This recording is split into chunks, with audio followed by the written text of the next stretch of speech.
Avatar fire and ash 3 hours 17 minutes run టైమ్తో థియేటర్స్లో release అయిన ఈ మూవీని ఇప్పుడే చూసా. 2009లో ఈ మూవీ ఫస్ట్ పార్ట్ రిలీజ్ అయినప్పుడు అందరూ షాక్ అయ్యారు. ఒక కొత్త ప్రపంచంలోకి వెళ్ళిపోయారు. అంత బాగా నచ్చింది అందరికీ. కానీ సెకండ్ పార్ట్ చూశాక కొంచెం డిసప్పాయింట్ అయ్యారు. నాకు కూడా సెకండ్ పార్ట్ అంతగా నచ్చలేదు. సరే అని ఈసారి కొంచెం లో ఎక్స్పెక్టేషన్స్ పెట్టుకుని వెళ్ళా. ఇంకా మూవీ చూశాక పర్లేదు, బాగానే అనిపించింది.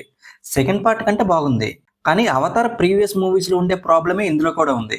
అదేంటంటే, hello all, welcome to my channel nomadic cinema. అవతార్ మూవీస్లో విజువల్ ఎఫెక్ట్స్ అదిరిపోతాయని అందరికీ తెలుసు. కానీ స్టోరీ పెద్దగా ఉండదు. చాలా సింపుల్ స్టోరీ ఉంటుంది. ఇందులో కూడా చాలా సింపుల్ స్టోరీ ఉంది. పైగా చాలా ఫ్లాట్గా ఉంది స్క్రీన్ ప్లే కూడా. దానికి తోడు లెంగ్త్ ఎక్కువ ఉండటం వల్ల చాలా చోట్ల బోర్ కొట్టింది. సినిమా స్టార్ట్ అయిన ఒక 15 minutes తర్వాత ఒక కొత్త విలన్ని పరిచయం చేస్తారు. ఆ యాక్షన్ సీక్వెన్స్ మాత్రం చాలా బాగా డిజైన్ చేశారు. అది మాత్రం అదిరిపోయింది. అలాగే లాస్ట్ 40 minutes చాలా బాగా తీసుకెళ్లారు మూవీని. విఎఫ్ఎక్స్ అండ్ విజువల్స్ పరంగా సినిమా నెక్స్ట్ లెవెల్ ఉంది. బిగ్ స్క్రీన్ మీద చూస్తున్నప్పుడు చాలా బాగా అనిపించింది. కానీ స్టోరీ పెద్దగా లేకపోవడం వల్ల చాలా ప్రిడిక్టబుల్గా అయిపోయింది. ఇంకా డైరెక్టర్ జేమ్స్ కెమెరాన్ గారు నిజంగా చాలా గ్రేట్ అని చెప్పాలి. ఈ ఏజ్లో కూడా ఆ రేంజ్ ఇమాజినేషన్ అంటే నిజంగా గ్రేట్. కాకపోతే విజువల్స్ అండ్ విఎఫ్ఎక్స్ మీద పెట్టిన concentration story and screen play మీద కూడా పెట్టుంటే చాలా బాగుండేది. అలాగే లెంగ్త్ విషయంలో కూడా కొంచెం కేర్ తీసుకోవాల్సింది.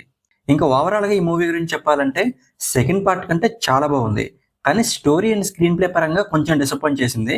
పైగా లెంగ్త్ కూడా ఎక్కువ ఉండటం వల్ల చాలా చోట్ల బోర్ కొట్టింది. కొంచెం లో ఎక్స్పెక్టేషన్స్ పెట్టుకుని వెళ్ళండి, నచ్చే ఛాన్స్ ఉంది.